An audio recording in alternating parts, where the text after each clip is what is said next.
Hi everyone, PSC rank holder ചാനലിൻ്റെ പുതിയൊരു വീഡിയോയിലേക്ക് ഏവർക്കും സ്വാഗതം. നമുക്ക് നോക്കാനുള്ളത് അനലിറ്റിക്കൽ ടെക്നിക്സ് ആണല്ലേ. അതിന് മുന്നേ ആയിട്ട് എന്തുണ്ട്, ഫുഡ് അഡൾട്ടറേഷൻ എന്ന് പറഞ്ഞിട്ട് കൊടുത്തിട്ടുണ്ടല്ലേ. അപ്പോൾ നമ്മൾ എന്ത് മനസ്സിലാക്കണം? ഫുഡ് അഡൾട്ടറേഷൻ എന്ന് വെച്ചാൽ എന്താണെന്ന് മനസ്സിലാക്കണം. അതായത് നമ്മുടെ ഫുഡിനകത്തേക്ക് എന്തെങ്കിലും കണ്ടാമിനേഷൻ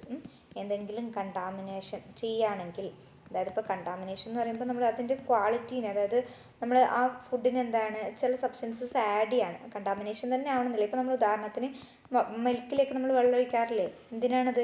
ആ എക്കണോമിക്കലി അവർക്ക് കൂടുതൽ പൈസ കിട്ടാൻ വേണ്ടിയിട്ടാണ് അവർ ചെയ്യുന്നത്. അതുപോലെ നമ്മുടെ ശരിക്കുള്ള ഫുഡ് പ്രൊഡക്ട്സിനകത്തേക്ക് ഏതെങ്കിലും ഒരു പുറത്തുനിന്നുള്ളൊരു ഏജൻറ്റ് നമ്മൾ ആഡ് ചെയ്യുന്നതിനെയാണ് നമ്മൾ എന്താ പറയുക, ഫുഡ് അഡൾട്ടറേഷൻ എന്ന് പറയാം. എന്താണ് ഫുഡ് അഡൾട്ടറേഷൻ എന്ന് പറയാം. ഇതെന്ന് പറയുന്നത് ചിലപ്പോൾ ഇൻറ്റൻഷനലി നമ്മൾ ചെയ്യുന്നതായിരിക്കും. ഇപ്പോൾ നമ്മൾ പറഞ്ഞ പോലെ തന്നെ പാലിൽ വെള്ളം ഒഴിക്കുക, അത് ഇൻറ്റൻഷനലി നമ്മൾ ചെയ്യുന്നത് തന്നെയാണ്. ചില സമയത്ത് അത് അൺഇൻറ്റൻഷനലി നടക്കാറുണ്ട്. അൺഇൻറ്റൻഷനലി അത് നടക്കാറുണ്ട്. ഇതെന്ന് പറയുമ്പോൾ ഈ ഫുഡ് അഡൾട്ടറേഷൻ എന്ന് പറയുമ്പോൾ എപ്പോഴും എന്താണ്, പുവർ ക്വാളിറ്റി സബ്സ്റ്റൻസസ് ആയിരിക്കും അല്ലെ. പുവർ ക്വാളിറ്റി സബ്സ്റ്റൻസസ് ആയിരിക്കും. നമ്മൾ കേട്ടിട്ടില്ലേ, മുളക് പൊടിക്കകത്തൊക്കെ എന്ത് ചേർക്കുക, മായം ചേർക്കൽ, അത് തന്നെയാണ് ഉദ്ദേശിക്കുന്നത് കേട്ടോ. മുളക് പൊടിക്കകത്തൊക്കെ ഓട് പൊടിച്ച് ചേർക്കുന്നു എന്നൊക്കെ നമ്മൾ കേട്ടിട്ടില്ലേ. അതുപോലെ തന്നെയാണ് ഇവിടെയും പറയുന്നുള്ളത്. അതുപോലുള്ള സാധനങ്ങളെയാണ്, അതുപോലുള്ള ചെയ്യുന്നതിനാണ് നമ്മൾ എന്ത് പറയുക, ഫുഡ് അഡൾട്ടറേഷൻ എന്ന് പറയാം. എന്തിനായിരിക്കും അവർ ചെയ്യുന്നുള്ളത്? ഒന്നെങ്കിൽ ടെക്നിക്കലായിട്ടുള്ള വല്ല ബെനിഫിറ്റ്, അല്ലെങ്കിൽ എക്കണോമിക്കലായിട്ട് അവർക്ക് പൈസ അല്ലെ, കൂടുതൽ പൈസ കിട്ടാൻ വേണ്ടിയിട്ട് ടെക്നിക്കലായിട്ട് അല്ലെങ്കിൽ എക്കണോമിക്കൽ ബെനിഫിറ്റ്സിന് വേണ്ടിയിട്ടാണ് ഇവിടെ ഇത് ചെയ്യുന്നുള്ളത്. ഇങ്ങനെ നമ്മൾ ഏതെങ്കിലും ഒരു സാധനം, ഫുഡ് അഡൾട്ടറേഷൻ എന്ന് പറഞ്ഞില്ല ആ പ്രോസസ്സ്, അതിനുവേണ്ടി നമ്മൾ ആഡ് ചെയ്യുന്ന സബ്സ്റ്റൻസിനെയാണ് നമ്മൾ അഡൾട്ടറൻസ് എന്ന് പറയാം. എന്താണ് അഡൾട്ടറൻസ് എന്ന് പറയാം. ഇനി ഇങ്ങനെ ഒരു അഡൾട്ടറൻ്റ് ആഡ് ചെയ്തിട്ടുണ്ടെങ്കിൽ എന്താ നമ്മൾ സംഭവിക്കുക, നമ്മുടെ ഫുഡിൻ്റെ ന്യൂട്രിറ്റീവ് വാല്യൂ എന്ന് പറയുന്നത് എപ്പോഴും കുറയുകയാണ് ചെയ്യുക. എന്താ സംഭവിക്കുക? ന്യൂട്രിറ്റീവ് വാല്യൂ കുറയുകയാണ് ചെയ്യുക. കാപ്പിപ്പൊടിയിനകത്ത് പുളിങ്കുരുവിൻ്റെ തോട് പൊടിച്ച് ചേർക്കുന്നു, അങ്ങനെ പലതരത്തിലുള്ള മായം ചേർക്കൽ നമ്മൾ കണ്ടിട്ടുണ്ട് അല്ലേ. അതുതന്നെയാണ് ഇവിടെയും സംഭവിക്കുന്നത്. അപ്പോൾ ഫുഡ് അഡൾട്ടറേഷൻ എന്ന് വെച്ചാൽ എന്താണെന്നാണ് നമ്മൾ പറഞ്ഞത്. ഫുഡിനകത്തേക്ക് എന്തെങ്കിലും ഒരു കണ്ടാമിനൻ്റ് ആഡ് ചെയ്തിട്ട് ആ ഫുഡ് ക്വാളിറ്റിനെ ഇല്ലാണ്ടാക്കുന്നതിനാണ് നമ്മൾ എന്താ പറയുക, ഫുഡ് അഡൾട്ടറേഷൻ എന്ന് പറയാം. മായം ചേർക്കൽ എന്ന് വേണം നമുക്ക് പറയാം. ഉദാഹരണത്തിനാണ് മിൽക്കിലേക്ക് നമ്മൾ വാട്ടർ ആഡ് ചെയ്യുന്ന കാര്യം പറഞ്ഞത്. ഈ സംഭവം ചിലപ്പോൾ ഇൻറ്റൻഷനലി ഒരാൾ ചെയ്യുന്നതായിരിക്കാം, ചിലപ്പോൾ അൺഇൻറ്റൻഷനലി നടക്കുന്നതായിരിക്കാം. നമ്മൾ അറിയാണ്ട് തന്നെ അതിനകത്തേക്ക് സംഭവിക്കുന്നതും ആവാം. എന്തായാലും ഈ അഡൾട്ടറേഷൻ കൊണ്ട് പുവർ ക്വാളിറ്റി ഫുഡ് പ്രൊഡക്ട്സ് ആണ് നമുക്ക് കിട്ടുന്നുള്ളതെന്നല്ല, ഈ പുവർ ക്വാളിറ്റി ആയിട്ടുള്ള, അതായത് ചീപ്പായിട്ടുള്ള ഐറ്റംസ് ആണ് നമ്മൾ ആ ഫുഡിനകത്തേക്ക് ആഡ് ചെയ്യുന്നുള്ളത്. അത് ടെക്നിക്കൽ ബെനിഫിറ്റ്സിന് വേണ്ടിയാവാം, എക്കണോമിക്കൽ ബെനിഫിറ്റ്സിന് വേണ്ടിയിട്ടാവാം. അങ്ങനെ ആഡ് ചെയ്യുന്ന സബ്സ്റ്റൻസിന് നമ്മൾ എന്തെന്ന് പറയുന്നു, അഡൾട്ടറൻസ് എന്ന് പറയുന്നു. ഇനി അങ്ങനെ അഡൾട്ടറൻസ് ആഡ് ചെയ്യുമ്പോൾ ആ ന്യൂട്രിറ്റീവ് വാല്യൂവിന് എന്താ സംഭവിക്കുന്നത്, ഫുഡിൻ്റെ ന്യൂട്രിറ്റീവ് വാല്യൂ അവിടെ കുറയുകയാണ് ചെയ്യുന്നുള്ളത് അല്ലെ. മിൽക്കിനകത്തൊക്കെ നല്ല കൊഴുപ്പുള്ള മിൽക്കായിരിക്കും, അതിനകത്തേക്ക് വാട്ടർ ആഡ് ചെയ്യുമ്പോൾ എന്ത് സംഭവിക്കുന്നു, അവിടെ ഫാറ്റ് കണ്ടൻറ്റ് കുറയുന്നു. ഓക്കെ, അപ്പം മിൽക്കിലേക്ക് വാട്ടർ ആഡ് ചെയ്യുന്നത് തന്നെ ഓർത്ത് വെച്ചാൽ മതി നിങ്ങൾ. എന്തിനു വേണ്ടിയിട്ടാണെന്നൊക്കെ നിങ്ങൾ ഓർത്ത് വെക്കുക. അതാണ് ഫുഡ് അഡൾട്ടറേഷൻ കൂടി മനസ്സിലാക്കി വെക്കുക. ഇനി നമ്മൾ ഈ പറഞ്ഞിരിക്കുന്ന ഫുഡ് അഡൾട്ടറൻസ് ഉണ്ടല്ലോ, അതായത് നമ്മുടെ ഫുഡിനകത്തൊക്കെ എന്തൊക്കെ അഡൾട്ടറൻസ് പ്രസൻ്റ് ആയിട്ടുണ്ട് എന്ന് പറയാൻ വേണ്ടിയിട്ടാണ് നമ്മൾ എന്ത് ചെയ്യുന്നുള്ളത്, അനലിറ്റിക്കൽ ടെക്നിക്സ് യൂസ് ചെയ്യുന്നുള്ളത്. ഈ അനലിറ്റിക്കൽ ടെക്നിക്സ് എന്ന് പറയുമ്പോൾ ഒരു കെമിക്കൽ സബ്സ്റ്റൻസ്, ഇപ്പം നമ്മളെ ഫുഡിനകത്തേക്ക് ആഡ് ചെയ്തിട്ടുള്ള ഏതെങ്കിലും ഒരു കെമിക്കൽ എന്ന് വിചാരിക്കുക, അതിൻ്റെ ഫിസിക്കലായിട്ടുള്ള പ്രോപ്പർട്ടീസും അതുപോലെ തന്നെ കെമിക്കലായിട്ടുള്ള പ്രോപ്പർട്ടീസും, അത് ഏത് സബ്സ്റ്റൻസ് ആണെന്നും ഏത് എലമെൻ്റ് ആണെന്നും കാര്യങ്ങളൊക്കെ അറിയാൻ വേണ്ടി നമ്മൾ ചെയ്യുന്നുള്ളത് കുറച്ച് ടെസ്റ്റാണ് അനലിറ്റിക്കൽ ടെക്നിക്സ് എന്ന് പറയുന്നത്. പല തരത്തിലുള്ള മെത്തേഡ്സ് ഉണ്ട് കേട്ടോ. അനലിറ്റിക്കൽ മെത്തേഡ് എന്ന് പറയുമ്പോൾ നമുക്ക് ഒരുപാട് തരത്തിലുണ്ട്. പക്ഷെ നമ്മളോട് ഏതാ പഠിക്കാൻ പറഞ്ഞിരിക്കുന്നത്, ക്രൊമാറ്റോഗ്രഫിയും സ്പെക്ട്രോസ്കോപ്പിയാണ് നമ്മളോട് പഠിക്കാൻ പറഞ്ഞിരിക്കുന്നത്. അതുകൊണ്ട് തന്നെ നമ്മൾ എന്ത് ചെയ്യുന്നു, അനലിറ്റിക്കലിൽ എന്തിനെക്കുറിച്ച് പഠിക്കുന്നു, ക്രൊമാറ്റോഗ്രഫീനെ കുറിച്ച് പഠിക്കാൻ പോവാണ്. അപ്പോൾ അനലിറ്റിക്കൽ ടെക്നിക്സ് എന്ന് പറഞ്ഞാൽ എന്താണെന്നാണ് ഞാൻ പറഞ്ഞത്, നമ്മൾ ഈ ഫുഡിനകത്തേക്ക് ആഡ് ചെയ്തിരിക്കുന്ന അഡൾട്ടറൻറ്റിനൊക്കെ കണ്ടുപിടിക്കാനും ആ ഫുഡിൻ്റെ ഏത് സബ്സ്റ്റൻസ് ആണ്, അതിൻ്റെ എത്രത്തോളം ക്വാണ്ടിറ്റി അടങ്ങിയിട്ടുണ്ട്, അതൊക്കെ കാര്യങ്ങൾ മെഷർ ചെയ്യാൻ വേണ്ടി നമ്മൾ യൂസ് ചെയ്യുന്നതാണ് അനലിറ്റിക്കൽ ടെക്നിക്സ്. അതിനകത്തുള്ള ഒരു മെത്തേഡാണ് ഈ ക്രൊമാറ്റോഗ്രഫി എന്ന് പറയുന്നത്. ഈ ക്രൊമാറ്റോഗ്രഫീനകത്ത് തന്നെ പല ടൈപ്സ് ഉണ്ട്. Paper chromatography, HPLC, gas chromatography, അതുപോലെ തന്നെ നമ്മൾ ഏതായിരുന്നു column chromatography, TLC, paper chromatography, അങ്ങനെ പലതരത്തിലുണ്ട്. അപ്പോൾ നമുക്ക് പഠിക്കേണ്ടത് സ്പെഷ്യലായിട്ട് ഇത്രയാണെന്ന് തോന്നുന്നു കേട്ടോ. എനിക്ക് സിലബസ് ഇപ്പോൾ കഴിയില്ല, അപ്പോൾ ഇത്രയാണെന്നാണ് എൻ്റെ ഒരു ഓർമ്മ. അപ്പോൾ നമുക്ക് എന്തായാലും ആദ്യം ഇപ്പോൾ പേപ്പർ ക്രൊമാറ്റോഗ്രഫിയാണ് നമ്മൾ നോക്കാൻ പോകുന്നത്. അതിനുശേഷം ഓരോന്നായിട്ട് വരാം. അപ്പോൾ അതിന് മുന്നേ നമുക്ക് ക്രൊമാറ്റോഗ്രഫി എന്താണെന്നൊരു ഐഡിയ മനസ്സിലാക്കി വെക്കണ്ടേ. ഈ ക്രൊമാറ്റോഗ്രഫി എന്ന് പറയുമ്പോൾ ആരാണ് കണ്ടുപിടിച്ചത്, നമുക്ക് ആദ്യം പറയുകയാണെങ്കിൽ ഡേവിഡ് T. ഡേ. ആരാണ്? ഡേവിഡ് ടി ഡേ, അതുപോലെ തന്നെ മൈക്കൽ സ്വെറ്റ്. ഇങ്ങനെ രണ്ടാൾക്കാരെ നമ്മൾ ഓർത്ത് വെക്കണം ക്രൊമാറ്റോഗ്രഫീൻ്റെ കേസിൽ. അപ്പോൾ ഡേവിഡ് ടി ഡേ എന്ന് പറയുന്നത് എന്താണ്, ആരാണ്, ഇപ്പം നമ്മുടെ നിലവിലുള്ള മോഡേൺ ക്രൊമാറ്റോഗ്രഫി ഒറിജിനേറ്റ് ചെയ്തിരിക്കുന്നത് ഇയാളുടെ വർക്ക് മൂലമാണ്. ആരുടെ വർക്ക് മൂലമാണ്? ഈ പറഞ്ഞിരിക്കുന്ന ഡേവിഡ് ടി ഡേൻ്റെ വർക്ക് മൂലമാണ്. എന്താണ്, ഒരു വർക്കിലൂടെയാണ് നമുക്ക് മോഡേൺ ക്രൊമാറ്റോഗ്രഫി കിട്ടിയിരിക്കുന്നത്. പക്ഷേ ഈ മൈക്കൽ സ്വെറ്റ് എന്ന് പറയുന്ന ആളെക്കുറിച്ച് നമ്മൾ എന്തിനാണ് പഠിച്ചത്? ഇദ്ദേഹമാണ് Michael Tswett used a column packed with chalk. ഒരു കോളം, അതായത് ഇങ്ങനെ വരുന്ന ഒരു കോളം, അതിനകത്ത് എന്താണ് പാക്ക് ചെയ്തത്? ചോക്ക് വെച്ചിട്ട് അവർ പാക്ക് ചെയ്തു. എന്നിട്ട് രണ്ട് കോമ്പൗണ്ട്സിനെ അവർ സെപ്പറേറ്റ് ചെയ്ത് എടുത്തു. അതും ക്രൊമാറ്റോഗ്രഫീൻ്റെ ഒരു ഭാഗം തന്നെയല്ലേ. അതുകൊണ്ടാണ് നമ്മൾ സ്വെറ്റിനെ കുറിച്ച് നമ്മൾ പറയുന്നുള്ളത്. അപ്പോൾ ഡേവിഡ് ടി ഡേ എന്ന് പറയുമ്പോൾ ഇപ്പോഴത്തെ മോഡേൺ ക്രൊമാറ്റോഗ്രഫി ടെക്നിക്ക് ഡെവലപ്പ് ചെയ്തത് ഇദ്ദേഹത്തിൻ്റെ വർക്കിലൂടെയാണ്. ഈ മൈക്കൽ സ്വെറ്റ് ഒരു കോളം വെച്ചിട്ട് അതിനകത്ത് ചോക്ക് ഫില്ല് ചെയ്തിട്ട് രണ്ട് പാർട്ടിക്കിൾസിനെ സെപ്പറേറ്റ് ചെയ്തിട്ടുണ്ട്. അദ്ദേഹമാണ് ആ ടെക്നിക്കിന് ക്രൊമാറ്റോഗ്രഫി എന്ന പേര് കൊടുത്തത്. അതുകൊണ്ടാണ് അങ്ങനെ നമ്മൾ രണ്ടാൾക്കാരെ പറയുന്നുള്ളത്. അപ്പോൾ ശരിക്കും ക്രൊമാറ്റോഗ്രഫി എന്ന് പറയുമ്പോൾ എന്തായിരിക്കും? ഇവിടെ നമ്മൾ എന്താ പറഞ്ഞത്? ഒരു കോളം എടുത്തിട്ട് അതിനകത്ത് നമ്മൾ ചോക്ക് ഫില്ല് ചെയ്തു അല്ലേ. ചോക്ക് ഫില്ല് ചെയ്തിട്ട് രണ്ട് പാർട്ടിക്കിൾസിനെ നമ്മൾ സെപ്പറേറ്റ് ചെയ്തെടുത്തു. അപ്പോൾ എന്താണ് ക്രൊമാറ്റോഗ്രഫി എന്ന് പറയുമ്പോൾ? It involves a wide variety of separation ടെക്നിക്കാണ് അല്ലേ. ഒരുപാട് ഒരുപാട് കോമ്പൗണ്ട്സിൻ്റെ മിക്സ്ചർ നമുക്ക് തന്നിട്ടുണ്ടെങ്കിൽ, ഇപ്പോൾ 1 2 3 4 5 5 കോമ്പൗണ്ട്സിൻ്റെ ഒരു മിക്സ്ചറാണ് നമുക്ക് കിട്ടിയിട്ടില്ലെങ്കിൽ നമ്മൾ അതിനെ 1നെ സെപ്പറേറ്റ് ആയിട്ട് എടുക്കുന്നു, 2നെ സെപ്പറേറ്റ് ആയിട്ട് എടുക്കുന്നു, 3 വേറെ എടുക്കുന്നു. അങ്ങനെ നമ്മൾ ഓരോന്നിനെയും സെപ്പറേറ്റ് ചെയ്തെടുക്കുന്നതിനെയാണ് അതിനുവേണ്ടി യൂസ് ചെയ്യുന്ന ഒരു ടെക്നിക്കാണ് ഏതെന്ന് പറയുന്നത്? ഈ പറഞ്ഞിരിക്കുന്ന ക്രൊമാറ്റോഗ്രഫി എന്ന് പറയുന്നത്. ഈ ക്രൊമാറ്റോഗ്രഫി എന്ന് പറയുന്നത് എന്തിൻ്റെ ബേസിസിലാണ് വർക്ക് ചെയ്യുന്നുള്ളത്? ചില സമയത്ത് അത് പാർട്ടീഷനിങ് ആണ്, ചില സമയത്ത് അത് ഡിപ്പെൻസ് ആണ് കേട്ടോ. പല ടൈപ്പിലുണ്ട്. അപ്പോൾ പാർട്ടീഷനിങ്ങിന് ഡിപ്പെൻഡ് ചെയ്തിരിക്കും. അതുപോലെ തന്നെ നമ്മുടെ ഈ ക്രൊമാറ്റോഗ്രഫിനകത്ത് രണ്ടാൾക്കാരുണ്ട് മെയിനായിട്ട്. ഏതൊക്കെയാണ്? മൊബൈൽ ഫേസും എന്താണ് സ്റ്റേഷനറി ഫേസും. മൊബൈൽ ഫേസും സ്റ്റേഷനറി ഫേസും. അങ്ങനെ രണ്ട് ഫേസുകളാണ് ഇതിനകത്തുള്ളത്. ഈ മൊബൈൽ ഫേസ് എന്ന് പറയുമ്പോൾ എന്താണ്, നമ്മൾ ഏതിനെയാണോ സെപ്പറേറ്റ് ചെയ്യാൻ വേണ്ടി യൂസ് ചെയ്യുന്നുള്ളത്. ഈ മോളിക്യൂളിനെ ഇപ്പം ഞാൻ നേരത്തെ പറഞ്ഞില്ലേ 1 2 3 4 5 എന്ന് പറഞ്ഞിട്ട് 3 ആൾക്കാരുണ്ട്. ഇതിനെ നമുക്ക് സെപ്പറേറ്റ് ചെയ്തെടുക്കണം. ഇതിനെയാണ് നമ്മൾ എന്തെന്ന് പറയാം? മൊബൈൽ ഫേസ് എന്ന് പറയാം. മൊബൈൽ മൂവ് ചെയ്യുന്ന ആളായിരിക്കും. സ്റ്റേഷനറി എന്ന് പറയുമ്പോൾ എന്താണ്? ഒരു സ്ഥലത്ത് ഫിക്സ് ചെയ്തിരിക്കുന്ന ആളായിരിക്കും. സ്റ്റേഷനറി ഫേസ് എന്ന് പറയുമ്പോൾ ഇപ്പോൾ ഈ കോളത്തിനകത്ത് തന്നെ നമ്മൾ ചോക്ക് വെച്ച് നിറച്ചു എന്ന് പറഞ്ഞില്ലേ. അപ്പോൾ ആ ചോക്ക് എന്താണ്? സ്റ്റേഷനറി ഫേസ് ആണ്. അപ്പോൾ സ്റ്റേഷനറി ഫേസ് എന്ന് പറയുമ്പോൾ ആ ഒരു ഫിക്സ്ഡ് ആയിട്ടുള്ള സ്റ്റേജ് ആയിരിക്കും. മൊബൈൽ ഫേസ് എന്ന് പറയുമ്പോൾ അത് മൂവ് ചെയ്യുന്ന ആളാണ്. അതിനകത്താണ് അടങ്ങിയിട്ടുണ്ടാവുക? സാമ്പിൾ അടങ്ങിയിട്ടുണ്ടാവുക. അപ്പോൾ ഞാനിപ്പോൾ പറഞ്ഞില്ലേ പാർട്ടീഷനിങ് എന്ന് വെച്ചാൽ എന്താണെന്ന് ഞാൻ പറയുമ്പോഴാണ് ഇതെനിക്ക് ഓർമ്മ വന്നത്. അപ്പോൾ ഈ മൊബൈൽ ഫേസും സ്റ്റേഷനറി ഫേസും തമ്മിലുള്ള ഇൻട്രാക്ഷൻ, ഇവർ രണ്ടാളും തമ്മിലുള്ള ഇൻട്രാക്ഷൻ വെച്ചിട്ടാണ് സെപ്പറേഷൻ നടക്കുക. ഈ മൊബൈൽ ഫേസും സ്റ്റേഷനറി ഫേസും തമ്മിൽ വലിയ ഇൻട്രാക്ഷൻ ഒന്നുമില്ല, വലിയ ഇഷ്ടമൊന്നുമില്ലെങ്കിൽ പെട്ടെന്ന് പുറത്തേക്ക് വരും. ഇനി അതല്ല, അവർക്ക് ഒരുപാട് ഇഷ്ടമുണ്ട്, മെല്ലെ മെല്ലെ സംസാരിച്ചുകൊണ്ട് വരുന്നുണ്ടെങ്കിൽ ഒരുപാട് ടൈം എടുക്കും. അപ്പോൾ ആ ഒരു ഇൻട്രാക്ഷൻ വെച്ചിട്ടാണ് ഇവിടെ എന്ത് നടക്കുന്നുള്ളത്? നമ്മുടെ സെപ്പറേഷൻ നടക്കുന്നുള്ളത്. അങ്ങനെ ഓരോ പാർട്ടിക്കിൾ, ഇപ്പോൾ നമുക്ക് നമ്മൾ കോമ്പൗണ്ട്സ് 1 2 3 4 ഉണ്ടെന്ന് വിചാരിക്കാം. അപ്പോൾ 1ന് ചിലപ്പോൾ ഒരുപാട് ഇഷ്ടമായിരിക്കും. അപ്പോൾ അത് മെല്ലേ വരുള്ളൂ, ഒരു 5-6 മണിക്കൂറൊക്കെ എടുത്ത് വരാമെന്ന് വിചാരിക്കുന്നുണ്ടാവും. പിന്നെ ചിലപ്പോൾ 4 എന്ന് പറയുന്ന ആൾ പെട്ടെന്ന് ഒരു ഇഷ്ടമില്ല, പെട്ടെന്ന് വരും. അപ്പോൾ അങ്ങനെ ഓരോ കോമ്പൗണ്ടിനും ഓരോ തരത്തിലുള്ള ഇൻട്രാക്ഷൻ ആയിരിക്കും കേട്ടോ. അപ്പോൾ ആ ഇൻട്രാക്ഷൻ വെച്ചിട്ടാണ് ഇവിടെ സെപ്പറേഷൻ നടക്കുന്നുള്ളത്. ഓക്കെ ആണല്ലോ. ഈ സെപ്പറേഷനെ നമുക്ക് എന്തൊക്കെ തരത്തിൽ പറയാമെന്ന് വെച്ചിട്ടുണ്ടെങ്കിൽ, ഒന്ന് അഡ്സോർപ്ഷൻ, പിന്നെ പാർട്ടീഷൻ, പിന്നെ അഫിനിറ്റി. അങ്ങനെ ബേസ്ഡ് ഓൺ ഡിഫറെൻറ്റ് ക്രൊമാറ്റോഗ്രഫി നമുക്ക് പലതരത്തിലുള്ള ഇൻട്രാക്ഷൻ ഉണ്ട്. അത് നമുക്ക് ഓരോന്നായിട്ട് പഠിക്കുമ്പോൾ നമുക്ക് ഓരോന്നിലോട്ട് വരാൻ പറ്റും. ഓക്കെ. അപ്പോൾ ആ പ്രിൻസിപ്പിൾ, ഇപ്പോൾ അത് അഡ്സോർപ്ഷൻ വഴിയാണെങ്കിൽ അത് അഡ്സോർപ്ഷൻ ക്രൊമാറ്റോഗ്രഫി, ഇനി അതല്ല പാർട്ടീഷൻ വഴിയാണെങ്കിൽ അത് പാർട്ടീഷൻ ക്രൊമാറ്റോഗ്രഫി, ഇനി അയൺ എക്സ്ചേഞ്ച് വഴിയാണെങ്കിൽ അത് അയൺ എക്സ്ചേഞ്ച് ക്രൊമാറ്റോഗ്രഫി.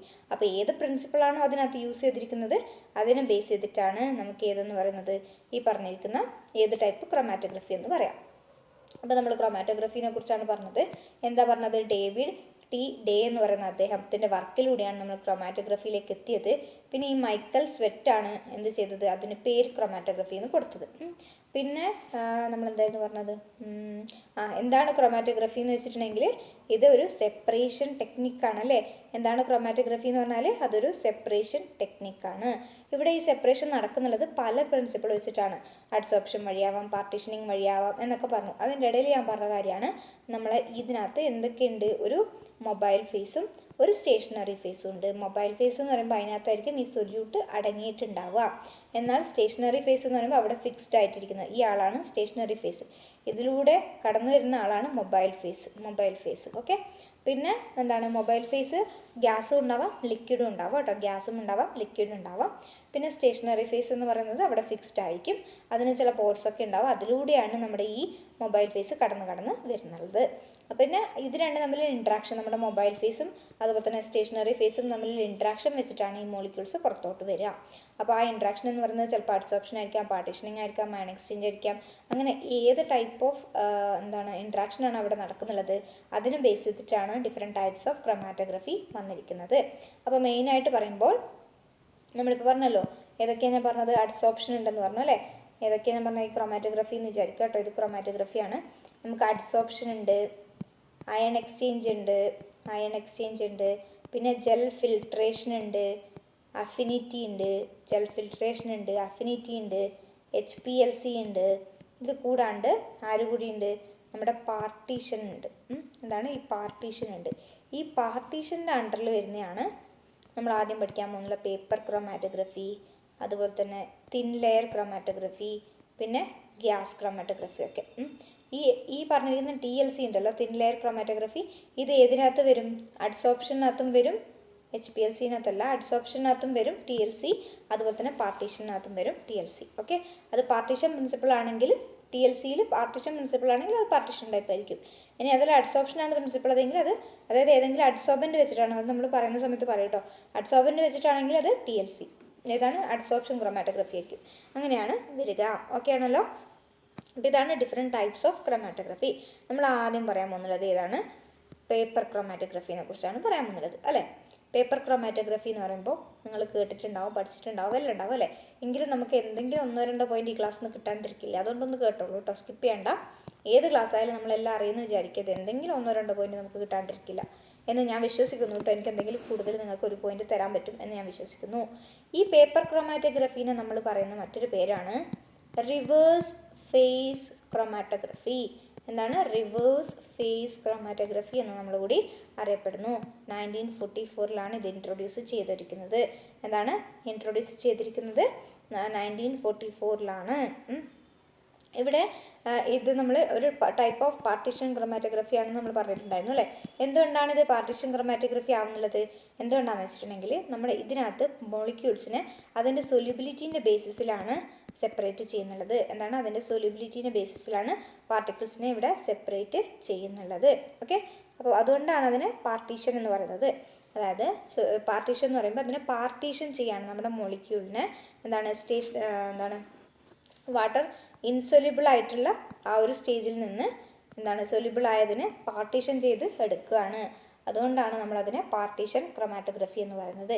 മറ്റൊരു പേരെന്താണ്, റിവേഴ്സ് ക്രൊമാറ്റോഗ്രഫി എന്ന് നമ്മൾ പറഞ്ഞു. ഇനി ഇത് നമ്മൾ ഇതിൻ്റെ പ്രൊസീജിയറിലോട്ട് വരുമ്പോൾ നിങ്ങൾക്ക് അറിയാമായിരിക്കാം, ഒരു പേപ്പർ ഉണ്ടാവും അല്ലേ. ആ പേപ്പറിൻ്റെ ഒരറ്റത്ത് നമ്മൾ ആ സാമ്പിൾ കീപ്പ് ചെയ്യും. എന്നിട്ട് അതിനെ നമ്മൾ നമ്മുടെ മൊബൈൽ ഫേസിലോട്ട് ഡിപ്പ് ചെയ്യും. ഇവിടെ ഇപ്പോൾ ഇത് മൊബൈൽ ഫേസ് ആണെങ്കിൽ ഇവിടെ നമ്മൾ ഡിപ്പ് ചെയ്യും. ഇവിടെ നമ്മുടെ സാമ്പിൾ നമ്മൾ ലോഡ് ചെയ്ത് കൊടുക്കും. അങ്ങനെ നമ്മുടെ മൊബൈൽ ഫേസ് സാമ്പിളായിട്ട് കോണ്ടാക്റ്റ് വരും. എന്നിട്ടത് മേലോട്ട് മൂവ് ചെയ്ത് തുടങ്ങും. അങ്ങനെ സെപ്പറേറ്റ് ആവും. എന്നിട്ട് ഈ മോളിക്യൂൾസ് മൂവ് ചെയ്യാൻ തുടങ്ങും. അങ്ങനെ മൂവ് ചെയ്ത് ഓരോ സ്ഥലത്തേക്ക് ഓരോ പാർട്ടിക്കിൾസ് മൂവ് ചെയ്യും. അതാണ് ഇതിനകത്ത് മെയിനായിട്ട് നടക്കുന്നുള്ളത്, നമ്മുടെ പേപ്പർ ക്രൊമാറ്റോഗ്രഫീനകത്ത് നടക്കുന്നുള്ളത്. അപ്പോൾ ഇതിനെക്കുറിച്ച് കുറച്ച് ഡീറ്റെയിൽഡ് ആയിട്ട് പറഞ്ഞാലാണെങ്കിൽ ഒന്നുകിൽ ഇങ്ങനെ ആയിരിക്കും കേട്ടോ, അതായത് നമ്മുടെ പേപ്പർ ഇങ്ങനെ ഇമ്മേഴ്സ് ചെയ്തിട്ടായിരിക്കും ഉണ്ടാവുക, അല്ലെങ്കിൽ നമ്മുടെ സ്റ്റേഷനറി ഫേസ് ഇവിടെയും ഇതിങ്ങനെ ആയിരിക്കും ഉണ്ടാവുക. ഏതായാലും ക്ലോസ്ഡ് കണ്ടെയ്നറിനകത്താണ് നമ്മളിത് മെയിനായിട്ട് ചെയ്യുക. അതാണ് ക്ലോസ്ഡ് കണ്ടെയ്നറിനകത്തേക്കാണ് നമ്മൾ ചെയ്യുക. അപ്പോൾ ഡിസോൾവ് ആയിട്ട് നമ്മുടെ സാമ്പിൾ എപ്പോഴും ഡിസോൾവ് സ്റ്റേജിലായിരിക്കും ഉണ്ടാവുക. ഇതും ഇങ്ങനെ നമുക്ക് ചെയ്യാം. ഇങ്ങനെയും ചെയ്യാം ഇങ്ങനെയും ചെയ്യാം. അപ്പോൾ ഡിസോൾവ്ഡ് ആയിട്ടാണ് നമ്മുടെ സാമ്പിൾ എപ്പോഴും ഉണ്ടാവുക. അപ്പോൾ നമ്മൾ എന്ത് ചെയ്യുന്ന പറഞ്ഞാൽ ഒരു പേപ്പർ ഇപ്പോൾ ഇതെടുത്താൽ ഇതിൽ നിന്ന് ഒരു 1.5 സെൻറ്റിമീറ്റർ മേലോട്ട് വന്നിട്ട് അവിടെയാണ് നമ്മൾ എന്ത് ചെയ്യുന്നുള്ളത് ഒരു സ്ട്രീക്ക് ചെയ്യുന്നുള്ളത്. ഒരു സ്ക്വയർ ഓഫ് കുഞ്ഞ് സ്ട്രീക്ക് നമ്മൾ ചെയ്യും. എന്നിട്ട് അതവിടെ ഡ്രൈ ചെയ്യാൻ സമ്മതിക്കും. അതായത് നമ്മൾ ഉണങ്ങണം അല്ലേ. ആ സാമ്പിൾ അവിടെ നിന്ന് ഉണങ്ങിയതിന് ശേഷം മാത്രമാണ് നമ്മൾ ഈ ക്ലോസ്ഡ് കണ്ടെയ്നർ ആയിട്ടുള്ള സ്റ്റേഷനറി ഫേസിലേക്ക് നമ്മളതിനെ ഡിപ്പ് ചെയ്യുന്നുള്ളത്. അങ്ങനെ അത് ക്ലോസ്ഡ് കണ്ടെയ്നറിലേക്ക് ഡിപ്പ് ചെയ്യുമ്പോൾ എന്ത് സംഭവിക്കും, ഈ സ്റ്റേഷനറി ഫേസും ഈ മൊബൈൽ ഫേസും തമ്മിലുള്ള ഇൻട്രാക്ഷൻ തുടങ്ങും. അപ്പോൾ ഇവരിത് മൂവ് ചെയ്യാൻ തുടങ്ങും. അങ്ങനെയാണ് ഓരോ മോളിക്യൂൾസും അതിൽ നിന്ന് സെപ്പറേറ്റ് ചെയ്തെടുക്കുന്നുള്ളത്. ഈ പറഞ്ഞിരിക്കുന്ന സോൾവെൻ്റ് എന്താണ്, ഇതിൻ്റെ എൻഡ് വരെയും മൂവ് ചെയ്യും. അങ്ങനെ അത് എൻഡിലേക്ക് എത്തും. മൊബൈൽ ഫേസ് കാണുന്നുണ്ടല്ലോ, അതിലേക്കാണ് നമ്മൾ സ്റ്റേഷനറി ഫേസ് ആയിട്ടുള്ള പേപ്പറിനെ ഡിപ്പ് ചെയ്യുന്നുള്ളത് കേട്ടോ. എവിടെയാണോ നമ്മുടെ സാമ്പിൾ ഉള്ളത് ആ ഭാഗമാണ് നമ്മൾ ഡിപ്പ് ചെയ്യുക. എന്നിട്ട് അത് ഇവിടെ എത്തുന്ന സമയത്ത് നമ്മൾ എന്ത് ചെയ്യും, ആ കണ്ടെയ്നറിൽ നിന്ന് നമ്മുടെ പേപ്പറിനെ സെപ്പറേറ്റ് ചെയ്ത് എടുക്കും. ഓക്കെ ആണല്ലോ. ഈ ചേംബറും അതുപോലെ തന്നെ and separate zones are detected and appropriate by an appropriate method. എന്നിട്ട് നമ്മൾ ഈ പേപ്പറിനകത്ത് ഓരോ സോൺസ് വന്നിട്ടുണ്ടാവുമല്ലോ, ഓരോ മോളിക്യൂൾസ് ഓരോ ഭാഗത്ത് സെപ്പറേറ്റ് ചെയ്തിട്ടുണ്ടാവുമല്ലോ. അത് നമ്മൾ പിന്നീട് എന്താണ് ഓരോരോ മെത്തേഡിലൂടെ നമ്മൾ കണ്ടുപിടിക്കും ഏതാണ് സെപ്പറേറ്റ് ചെയ്ത് വന്നിരിക്കുന്നതെന്ന്. അപ്പോൾ ഇവിടെ എന്താ ചെയ്യുന്നതെന്ന് മനസ്സിലായല്ലോ. ഇവിടെ സ്റ്റേഷനറി ഫേസും ഇവിടെ നമ്മുടെ സാമ്പിളും വെച്ചാണ്. അപ്പോൾ ഇതിങ്ങനെയല്ലേ പോകുന്നത്, അതായത് താഴെ നിന്ന് മേലോട്ടല്ലേ പോകുന്നത്. അപ്പോൾ അതിനെ നമ്മൾ എന്ത് പറയും, അസെൻഡിങ് പേപ്പർ ക്രോമാറ്റോഗ്രഫി എന്ന് പറയും. അസെൻഡിങ് ടൈപ്പ് പേപ്പർ ക്രോമാറ്റോഗ്രഫി എന്ന് പറയും. ഇവിടെയോ മേലിൽ നിന്ന് താഴോട്ട് പോകല്ലേ ചെയ്യുക. അപ്പോൾ ഇത് ഡിസെൻഡിങ് അല്ലേ, അപ്പോൾ descending type of paper chromatography എന്ന് പറയും. അപ്പോൾ പേപ്പർ ക്രോമാറ്റോഗ്രഫി എന്ന് പറയുമ്പോൾ 2 ടൈപ്പ് ഉണ്ട്. ഇത് രണ്ടായാലും ക്ലോസ്ഡ് കണ്ടെയ്നറിനകത്താണ് ഉള്ളത്. വലിയ വ്യത്യാസമൊന്നുമില്ല. അത് താഴെ നിന്ന് മേലോട്ടാണെങ്കിൽ അസെൻഡിങ് എന്നും മേലെ നിന്ന് താഴോട്ടാണെങ്കിൽ നമ്മളതിനെന്ന് പറയും ഡിസെൻഡിങ് എന്ന് പറയും. ഓക്കെ ആണല്ലോ. ഇത്രയും കാര്യങ്ങളാണ് 2 ടൈപ്സിൻ്റെ കേസിൽ നമുക്ക് പറയാനുള്ളത്. ഇനിയിപ്പോൾ നമുക്ക് എന്താണ് കോംപ്ലക്സ് സാമ്പിൾ മിക്സ്ചേഴ്സ് ഉണ്ട്. അതായത് ഒരുപാട് എന്താണ് മിക്സ്ചർ, അതായത് ഒരുപാട് കോമ്പൗണ്ട്സ് അടങ്ങിയിട്ടില്ലാണെങ്കിൽ നമ്മൾ എന്ത് ചെയ്യും, 2 ഡയമെൻഷണൽ ടെക്നിക്ക് യൂസ് ചെയ്യും. 2 ഡയമെൻഷണൽ പേപ്പർ ക്രോമാറ്റോഗ്രഫി ഉണ്ട് കേട്ടോ. എന്താണ് 2 ഡയമെൻഷണൽ പേപ്പർ ക്രോമാറ്റോഗ്രഫി ഉണ്ട്. അപ്പോൾ അതാണ് നമ്മൾ യൂസ് ചെയ്യുക. അപ്പോൾ അതെങ്ങനെയാണെന്ന് വെച്ചിട്ടുണ്ടെങ്കിൽ ആദ്യം ഇപ്പോൾ നമ്മൾ പറഞ്ഞ പോലെ തന്നെ ഇവിടെ ഒരു സാമ്പിൾ വെച്ചിട്ട് ഇതിനെ റൺ ചെയ്തു. അതിനുശേഷം ഈ പേപ്പറിനെ നമ്മൾ 90 ഡിഗ്രി തിരിക്കും. 90 ഡിഗ്രി തിരിക്കുക എന്ന് പറഞ്ഞാൽ ഇങ്ങനെയുള്ള ഈ പേപ്പറിനെ നമ്മൾ ഇങ്ങനെ തിരിക്കുന്നു. എന്നിട്ട് വീണ്ടും ആദ്യം റൺ ചെയ്യുന്നു. അങ്ങനെയാണ് നമ്മൾ 2 ഡയമെൻഷണൽ പേപ്പർ ക്രോമാറ്റോഗ്രഫി എന്ന് പറയുക. അത് എപ്പോഴാണ്, കോംപ്ലക്സ് മിക്സ്ചറുള്ള സമയത്താണ് നമ്മൾ അത് യൂസ് ചെയ്യുക. ഓക്കെ, കോംപ്ലക്സ് മിക്സ്ചേഴ്സിൻ്റെ സമയത്താണ്. എന്നിട്ട് ഇതൊക്കെ കഴിഞ്ഞതിന് ശേഷം നമ്മൾ എന്ത് കാൽക്കുലേറ്റ് ചെയ്യും, ഒരു റിട്ടാർഡേഷൻ ഫാക്ടർ എന്ന് പറയും. RF വാല്യൂ നമ്മൾ കാൽക്കുലേറ്റ് ചെയ്യും. ക്രോമാറ്റോഗ്രഫീൻ്റെ കേസിൽ നമ്മൾ പേപ്പർ ക്രോമാറ്റോഗ്രഫീൻ്റെ കേസിൽ നമ്മൾ RF കാൽക്കുലേറ്റ് ചെയ്യും. ഈ RF എന്ന് പറയുമ്പോൾ എന്തായിരിക്കും, ഇപ്പോൾ ഇവിടെ നമ്മുടെ സാമ്പിൾ വെച്ചു അല്ലേ. എന്നിട്ട് ഇത് എത്രത്തോളം ഡിസ്റ്റൻസ് ട്രാവൽ ചെയ്തു, ചില കോമ്പൗണ്ട് ഇത്ര വരെ ഡിസ്റ്റൻസ് ട്രാവൽ ചെയ്യുള്ളൂ, ചിലത് ഇത്ര ഡിസ്റ്റൻസ് ട്രാവൽ ചെയ്യുള്ളൂ. അങ്ങനെ ഓരോന്നും ഓരോ ലെവലിലായിരിക്കും ഉണ്ടാവുക. അപ്പോൾ ആ ഒരു പർട്ടിക്കുലർ കോമ്പൗണ്ട് എത്രത്തോളം ഡിസ്റ്റൻസ് ട്രാവൽ ചെയ്തു, distance moved by the component divided by distance moved by the solvent. നമ്മുടെ ഈ സോൾവെൻറ്റ് ഉണ്ടല്ലോ സ്റ്റേഷനറി ഫേസ്, അത് എത്ര വരെ മൂവ് ചെയ്തു, നമ്മുടെ കോമ്പോണൻറ്റ് എത്ര വരെ മൂവ് ചെയ്തു, അത് വെച്ചിട്ടുള്ള റേഷ്യോ ആണ് എന്ത്, റിട്ടാർഡേഷൻ ഫാക്ടർ അല്ലെങ്കിൽ RF വാല്യൂ എന്ന് പറയാം. അപ്പോൾ distance moved by the component, നമ്മൾ സെപ്പറേറ്റ് ചെയ്ത കോമ്പോണൻറ്റ്, അതുപോലെ തന്നെ സോൾവെൻറ്റ്. പിന്നെ ഈ RF എന്ന് പറയുന്നത് നമ്മൾ എപ്പോഴും ചെയ്യുമ്പോഴും ഒരേപോലെ കിട്ടില്ല. എന്തുകൊണ്ടാണ് ഒരുപോലെ കിട്ടാത്തത്, നമ്മൾ യൂസ് ചെയ്യുന്ന സ്റ്റേഷനറി ഫേസിനെയും അതുപോലെ തന്നെ നമ്മൾ യൂസ് ചെയ്യുന്ന എത്രത്തോളം തിക്കുള്ള പേപ്പറാണ് നമ്മൾ യൂസ് ചെയ്യുന്നത്, അതുപോലെ തന്നെ ടെമ്പറേച്ചർ, അതുപോലുള്ള കാര്യങ്ങളൊക്കെ ഡിപ്പെൻഡ് ചെയ്തിട്ടാണ് അതുണ്ടാവുക. അപ്പോൾ നമ്മൾ എന്താ പറഞ്ഞ പേപ്പർ ക്രോമാറ്റോഗ്രഫീനെ കുറിച്ചാണ് പറഞ്ഞത്. ഇത് ഞാൻ റിപ്പീറ്റ് ചെയ്യുന്നില്ല. ഓക്കെ ആണല്ലോ. കാരണം എന്ന് വെച്ചാൽ ഒരുപാട് ലെങ്തി ആവും. നമുക്ക് ഡിഫറെൻറ്റ് ടൈപ്സിനെ പഠിക്കാനില്ലേ. അപ്പോൾ RF വരെയാണ് പറഞ്ഞു നിർത്തിയത്, അവിടം വരെ നിൽക്കുകയാണ്. അസെൻഡിങ്ങും ഡിസെൻഡിങ്ങും കാര്യങ്ങളൊക്കെ നമുക്ക് ഓർമ്മയുണ്ടല്ലോ. എന്താണെന്ന് ഒന്നുമില്ല, സിമ്പിളാണ് അല്ലേ. അസെൻഡിങ് ആണെന്ന് വെച്ചിട്ടുണ്ടെങ്കിൽ താഴെ നിന്ന് മേലോട്ട് പോവുക, ഡിസെൻഡിങ് ആണെങ്കിൽ മേലെ നിന്ന് താഴോട്ട് വരാം, അത്രയേ ഉള്ളൂ. പിന്നെ 2 ഡയമെൻഷൻ എന്ന് വെച്ചാൽ എന്താണ്, കോംപ്ലക്സ് മിക്സ്ചേഴ്സിൻ്റെ സമയത്ത് യൂസ് ചെയ്യുന്നതാണ്. എന്ത് ചെയ്യണം, ഫസ്റ്റ് ഒന്ന് എടുത്തിട്ട് ആ ക്രോമാറ്റോഗ്രാമിനെ നമ്മളെടുത്തിട്ട് 90 ഡിഗ്രി തിരിച്ചു വെക്കണം. എന്നിട്ട് നമ്മൾ പറഞ്ഞു RF വാല്യൂവിനകത്ത് എന്താ ചെയ്യുക, നമ്മൾ RF വാല്യൂവിനകത്ത് distance divided by the compound divided by distance travelled by the solvent ആണ് നമ്മൾ ചെയ്യുക. പിന്നെ ഈ RF വാല്യൂ എപ്പോഴും സെയിം ആയിരിക്കും, അല്ലാതെ അവർ മാറിക്കൊണ്ടിരിക്കും. എന്താണെന്ന് വെച്ചിട്ടുണ്ടെങ്കിൽ അതിൻ്റെ ടെമ്പറേച്ചർ, അതിൻ്റെ തിക്നെസ്, നമ്മുടെ യൂസ് ചെയ്ത സോൾവെൻറ്റ്, അതുപോലുള്ള കാര്യങ്ങൾ വെച്ചിട്ട് നമുക്ക് എന്താണ് ഡിഫറെൻ്റ് ആയിരിക്കും. ഇനിയിപ്പോൾ നമ്മൾ സെപ്പറേറ്റ് ചെയ്തിട്ട് ഉള്ള ഈ സാധനത്തിന് നമ്മൾ പേപ്പർ എടുക്കുകയാണ്. RF വാല്യൂ ഒക്കെ കാൽക്കുലേറ്റ് ചെയ്തിട്ടോ. അപ്പോൾ ചിലത് ഇവിടെ ആയിരിക്കും ഉണ്ടാവുക, ചിലത് ഇവിടെ ആയിരിക്കും ഉണ്ടാവുക, ചിലത് ഇവിടെ ആയിരിക്കും ഉണ്ടാവുക, ഓരോ സ്ഥലത്ത് ഉണ്ടാവുക. ഇനി നമ്മുടെ സാമ്പിൾസ് കളേർഡ് ആണ്, നമുക്ക് എളുപ്പത്തിൽ മനസ്സിലാവും അല്ലേ. കളേർഡാണ് നമുക്ക് മനസ്സിലാവും എത്ര ദൂരത്തോളം അത് പോയിട്ടുണ്ട്. ഈ RF വാല്യൂ കാൽക്കുലേറ്റ് ചെയ്യുമ്പോൾ തന്നെ നമുക്കിപ്പോൾ കാണാൻ പറ്റുന്നില്ല. ഇവർ നോൺ കളേർഡ് ആണെങ്കിലോ, അതായത് കളർലെസ് ആണെങ്കിലോ, അൺകളേർഡ് എന്നൊക്കെ പറയുന്നുണ്ടല്ലോ, കളർലെസ് ആയിട്ടുണ്ടെങ്കിലോ നമ്മൾ എന്ത് ചെയ്യും, നമുക്കതിന് ഡിസ്റ്റൻസ് ഒന്നും നമ്മൾ കണ്ടുപിടിക്കാൻ പറ്റില്ല. അപ്പോൾ നമ്മൾ എന്ത് ചെയ്യും, വല്ല റിയേജൻസോ അതായത് കളർ കൊടുക്കുന്ന ഏതെങ്കിലും ഒരു സാധനം നമ്മൾ സ്പ്രേ ചെയ്യും ഇതിൻ്റെ മേലേക്ക്. അപ്പോൾ ഓരോ കളറിലായിട്ട് നമുക്കതിനെ കാണാൻ സാധിക്കും. ഫോർ എക്സാമ്പിൾ പറയുകയാണെങ്കിൽ നിൻഹൈഡ്രിൻ റിയേജൻ്റ് ഉണ്ട്. എന്തുണ്ട്? നിൻഹൈഡ്രിൻ റിയേജൻ്റ് ഉണ്ട്. അവരാണെങ്കിൽ അമൈൻസ്, അവർ നമ്മുടെ അമിനോ ആസിഡ്സിലൊക്കെ പ്രസൻ്റ് ആയിട്ടുള്ള അമൈൻസുമായിട്ട് റിയാക്ട് ചെയ്തിട്ട് ഒരു ബ്ലൂ കളർ ഉണ്ടാക്കും, അല്ലെങ്കിൽ ഒരു പർപ്പിൾ കളർ ഉണ്ടാക്കും. അപ്പോൾ കളേർഡ് ആയിട്ട് നമുക്ക് ഈസിയാണ്. കളർലെസ് ആണെങ്കിൽ നമുക്കിത് കണ്ടുപിടിക്കാൻ ബുദ്ധിമുട്ടല്ലേ. അപ്പോൾ നമ്മൾ എന്ത് ചെയ്യും, എന്തെങ്കിലും ഒരു കോമ്പൗണ്ട് എന്നല്ല, ഓരോരോ സബ്സ്റ്റൻസിനും ഓരോ പർട്ടിക്കുലർ ഇത് കെമിക്കൽ ആണ് നമ്മൾ യൂസ് ചെയ്യുക. ഇവിടെ നമ്മൾ അമൈൻസിൻ്റെ ഒക്കെ കേസിൽ ഒരു എക്സാമ്പിൾ പറയുകയാണ്, നിൻഹൈഡ്രേറ്റ് ആണ് നമ്മൾ യൂസ് ചെയ്യുക. അപ്പോൾ ഒരു ബ്ലൂ കളർ നമുക്കവിടെ കിട്ടും. അപ്പോൾ നമുക്ക് അതിൻ്റെ കളർ വെച്ചിട്ട് അതിൻ്റെ ഡിസ്റ്റൻസ് പെട്ടെന്ന് മെഷർ ചെയ്യാൻ സാധിക്കും. ഇനി അഥവാ നമുക്ക് സ്പ്രേ ചെയ്യാൻ ഇഷ്ടമില്ല, അതായത് സ്പ്രേ ചെയ്യുമ്പോൾ ചിലപ്പോൾ എന്താണിത് നമ്മുടെ ഈ പേപ്പറിലേക്ക് തന്നെ കറക്റ്റ് അത് വീഴണ്ടേ, അത് പുറത്തേക്കോ മറ്റും വന്നിട്ടുണ്ടെങ്കിൽ ടോക്സിക് ആയിട്ടുള്ള സാധനങ്ങളാണ്. പിന്നെ നമ്മൾ ഇൻഹേലേഷനോ മറ്റും നമ്മൾ ഇൻഹെയിലോ ചെയ്തിട്ടുണ്ടെങ്കിലൊക്കെ ബുദ്ധിമുട്ടാണ്. അപ്പോൾ സ്പ്രേ ചെയ്യാൻ ഇഷ്ടമില്ലാത്തവർ, അല്ലെങ്കിൽ സ്പ്രേ ചെയ്യാൻ നമുക്ക് താല്പര്യം ഇല്ലെങ്കിൽ നമ്മൾ എന്ത് ചെയ്യും, ആ പേപ്പറിൻ്റെ അടുത്ത് ഇമ്മേഴ്സ് ചെയ്ത് വെക്കും. ഏതെങ്കിലുമൊക്കെ റിയേജൻസിനകത്ത് നമ്മൾ ഇമ്മേഴ്സ് ചെയ്തിട്ട് വെക്കും. അപ്പോൾ എന്ത് സംഭവിക്കും, കളർ ചേഞ്ച് അവിടെ ഉണ്ടാവും. ഓക്കെ, ഓരോരോ പർട്ടിക്കുലർ ആയിട്ടുള്ള കെമിക്കൽസ് ഉണ്ടാവും, അതിനകത്തേക്ക് നമ്മൾ ഇമ്മേഴ്സ് ചെയ്ത് വെച്ചാലും നമുക്കെന്താണ് കളർ അവിടെ ഡെവലപ്പ് ചെയ്യാൻ സാധിക്കുന്നതാണ്. ഓക്കെ ആണല്ലോ. പിന്നെയെന്ന് വെച്ചിട്ടുണ്ടെങ്കിൽ ഈ ഇമ്മേഴ്സ് ചെയ്യുന്ന അതും ഉണ്ട്. പിന്നെ അതുകൂടാണ് നമുക്ക് ചില വേപ്പേഴ്സ് ലൈക്ക് അമോണിയ വേപ്പേഴ്സ് ഒക്കെ വെച്ചിട്ട്, അല്ലെങ്കിൽ അയഡിൻ വേപ്പേഴ്സ്, അമോണിയ വേപ്പേഴ്സ്, ഇതൊക്കെ വെച്ചിട്ട് നമുക്ക് ഈ പറഞ്ഞിരിക്കുന്ന കളർ അവിടെ ഉണ്ടാക്കാൻ സാധിക്കും. പിന്നെ ഇതും കൂടാണ്ട് നമ്മൾ UV light absorption, UV absorption, infrared absorption, പിന്നെ ഫ്ലൂറസെൻസ്, റേഡിയോ ആക്ടിവിറ്റി, ഇതൊക്കെ വെച്ചിട്ട് നമുക്ക് പറഞ്ഞിരിക്കുന്ന ഈ കോമ്പൗണ്ട്സിനെ സെപ്പറേറ്റ് ചെയ്തത് കാണാൻ സാധിക്കും കേട്ടോ. ഓക്കെ ആണല്ലോ. നമ്മളെന്താ പറഞ്ഞത്, നമ്മൾ പേപ്പറിൻ്റെ ഇത് റൺ ചെയ്തൊക്കെ കഴിഞ്ഞതിന് ശേഷം നമ്മൾ നോക്കുകയാണ് എത്രത്തോളം ഡിസ്റ്റൻസ് അത് ട്രാവൽ ചെയ്തു എന്നൊക്കെ നമുക്ക് അറിയണം അല്ലേ. എന്നാൽ മാത്രമേ നമുക്ക് RF വാല്യൂ കിട്ടുള്ളൂ. പക്ഷേ ഇത് കളേർഡ് ആണെങ്കിൽ എളുപ്പമാണ്, ഒരു കുഴപ്പമില്ല. ഇനി കളർലെസ് ആണെങ്കിലോ നമുക്കത് കണ്ടുപിടിക്കാൻ പറ്റില്ല. അപ്പോൾ നമ്മൾ എന്തെങ്കിലും പല കോമ്പൗണ്ട്സിനെ അത് സ്പ്രേ ചെയ്യും ചില സാധനങ്ങളെ. ഫോർ എക്സാമ്പിൾ നിൻഹൈഡ്രിൻ നമ്മൾ അമിനോ ആസിഡ്സിൽ ബ്ലൂ കളർ പർപ്പിൾ കളറൊക്കെ തരും, അത് ചെയ്യാം. ഇനി നമ്മൾ അങ്ങനെ സ്പ്രേ ചെയ്യുന്നില്ല, കാരണം സ്പ്രേ എന്ന് പറയുന്നത് കുറച്ച് ടോക്സിക് ഒക്കെയാണ് അല്ലേ, കുറച്ച് നമ്മൾ ഹാൻഡിൽ വിത്ത് കെയർ ആണ്. അപ്പോൾ അതുകൊണ്ട് നമ്മൾ എന്ത് ചെയ്യും, ചില കെമിക്കൽസിനകത്ത് ഇമ്മേഴ്സ് ചെയ്ത് വെക്കും. അപ്പോൾ അവിടെ കളർ ചേഞ്ച് ഉണ്ടാവും. അതും അല്ലെങ്കിൽ നമ്മൾ ചില വേപ്പേഴ്സ് യൂസ് ചെയ്യും, അതായത് അയഡിൻ, അമോണിയ പോലത്തെ വേപ്പേഴ്സ് യൂസ് ചെയ്യും.